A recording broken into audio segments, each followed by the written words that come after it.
When many people think of the Arab people, they often make an association with Islam.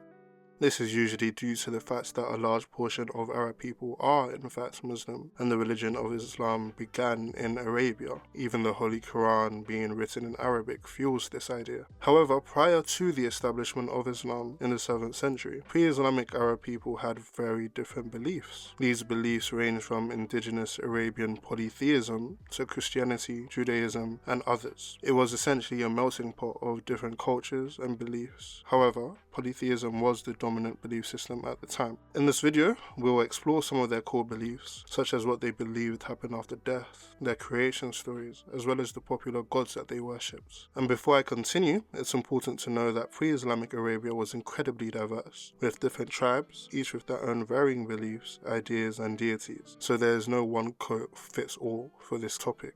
Contrary to the monotheistic beliefs held in Islam, which attest that there is only one God, pre-Islamic Arabs were primarily polytheistic pagans, believing in multiple gods. The Arabic term for a god or a deity is Allah. This should be distinguished from the idea of Allah, which comes from the phrase Al-lat, which literally translates to the God. Allah refers to the supreme deity we know in the Abrahamic faiths, that is to be worshipped alone. However, pre-Islamic Arab people had a similar yet extremely distinct idea of the term Allah. They believed that this was the supreme being, however they also believed in other beings. So Allah was essentially the king of the gods that they had. The idea of Allah was much more akin to the ancient Greek concepts of Zeus being the king of the gods. Interestingly, even though they believed Allah was the creator, they tended to focus on worshipping other deities. Other prominent gods they worshipped includes Al-lat, Al-Uzza, and Manat. They were believed to be the daughters of Allah,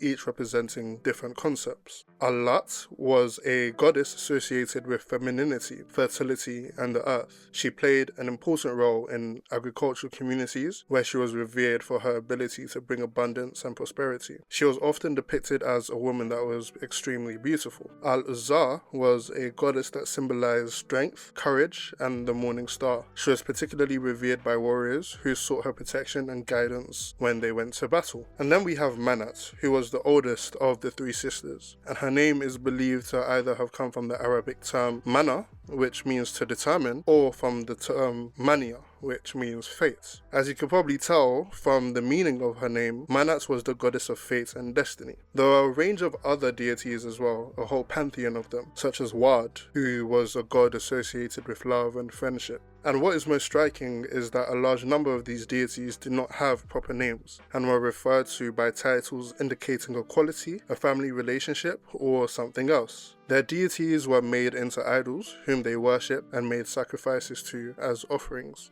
To understand pre-Islamic beliefs on the afterlife, it is essential to look at the poetry at the time, which essentially was a record of the culture and the beliefs that the people in the Arabian Peninsula had.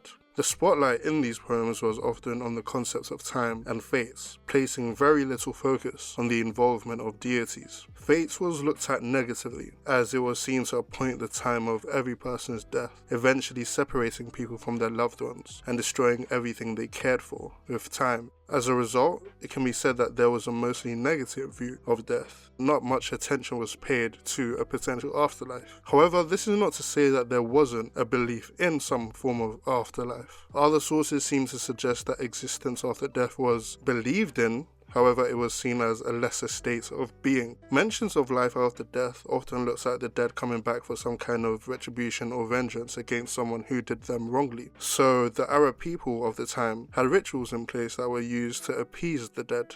And as I mentioned at the start of the video, beliefs held within pre-Islamic Arabian society varied, so there was no single unified creation story that was universally accepted by all. However, the most common belief is that the supreme deity they had, Allah, was the ultimate creator, and so people believed he created the world and everything in it.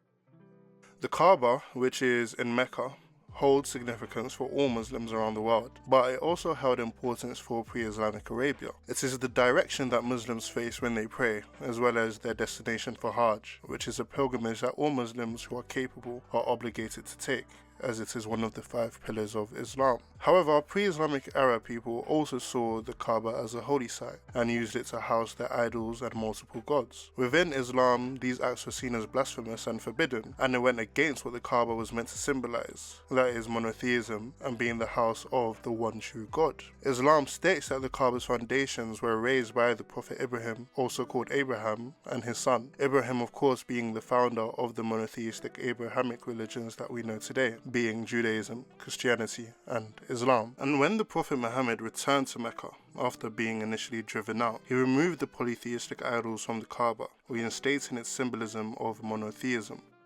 Much of this video focuses on indigenous Arabian polytheism. There was a growing presence of both Judaism and Christianity within the region at the time. This was partly due to the embrace of Judaism by leaders such as Abu Karib Assad. He was very aggressive in converting his subjects to Judaism, ultimately resulting in the formation of a large Jewish population who lived in and around Medina. As well as Judaism, there was Christian presence in pre-Islamic Arabia, as I mentioned before. The main areas of Christian influence within Arabia were on the northeastern and northwestern borders, as well as what is to become Yemen in the south. The rise of Christianity was partly due to the missionaries from the Roman Empire spreading the religion, particularly in the northwest region. Interestingly, it is argued by some scholars that there were some Arab Christians that had unorthodox beliefs about Christianity, resulting in some worshipping God the Father, Jesus the Son, as well as Mary the Mother. I hope you enjoyed this video and learned something new today. Let me know in the comments what kind of videos you'd like to see in the future, and subscribe to stay up to date with any new content I put out. Have a great day and keep learning.